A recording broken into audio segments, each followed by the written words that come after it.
When we study the Bible, we have a text, a section of the Bible we're working with. Maybe a book of the Bible, maybe a psalm, maybe a parable. And what we're trying to do is figure out what it means today. I mean, that's the gold, right? What does the Bible mean for us today?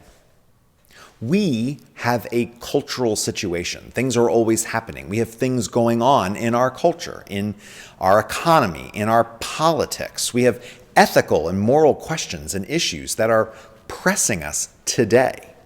And so, given all that's going on in our world, what do the scriptures mean for us today? After all, that's what makes the Bible relevant and holy. It's not holy just because everything in it happened.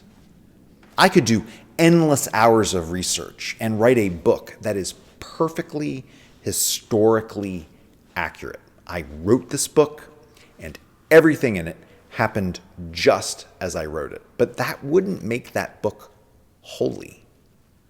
No, what makes the Bible holy is that it still speaks to us. It's not just that everything happened, but that it's still happening.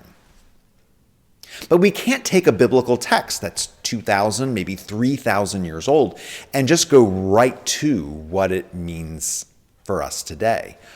We have to first figure out what it meant then. Biblical scholars talk about the Sitz im Leben of a text. Sitz im Leben is German for situation in life, but you can just think about it as the situation. When the text was written, whatever text we happen to be looking at the moment, there was a cultural, political, historical, sociological situation. They had pressing questions and issues going on. And the text was written first to deal with that situation.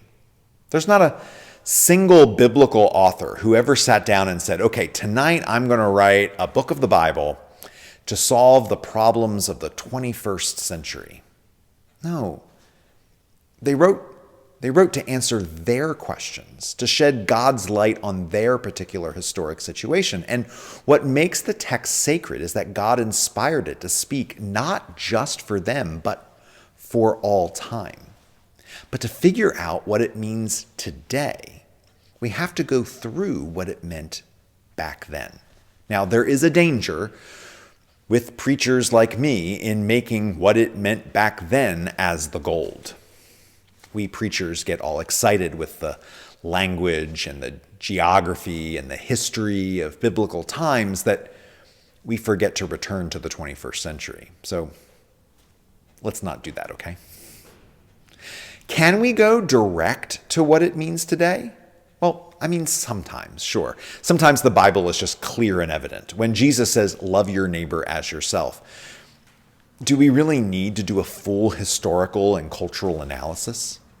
I mean, it might help to know what neighbor meant in first century Galilee. It might even be helpful to know that in Greek, there are different words for love that mean slightly different things. But really, we could probably just skip all that and just start loving people. And yet, for more complicated sections of the Bible, it really would do us well to steep ourselves in the situation that the text was written in so that we can get a better sense of what it means today.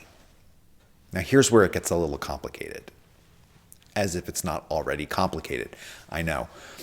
As we've already seen, biblical texts are intricate. Sometimes there are multiple texts knit together by an editor. Each of those texts had its own Sitz im Leben. And the editor who took the stories and knit them together would have had his own situation too. So there would have been several people trying to shed God's light on multiple situations, maybe hundreds and hundreds of years apart from one another. And it's all right there in the early parts of the Bible, right next to each other, sometimes separated by a verse here and a verse there. This is important because When we're talking about the commandment violation pattern in the first 10 books of the Bible, we're going to be looking at a lot of texts with several authors who would have been writing to speak to the issues of their day.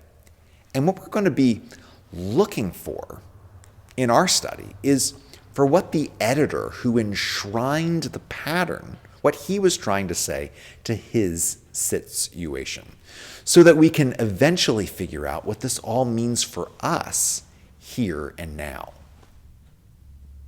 Here's a question to think about. When you read the Bible, how do you find what it means for us today?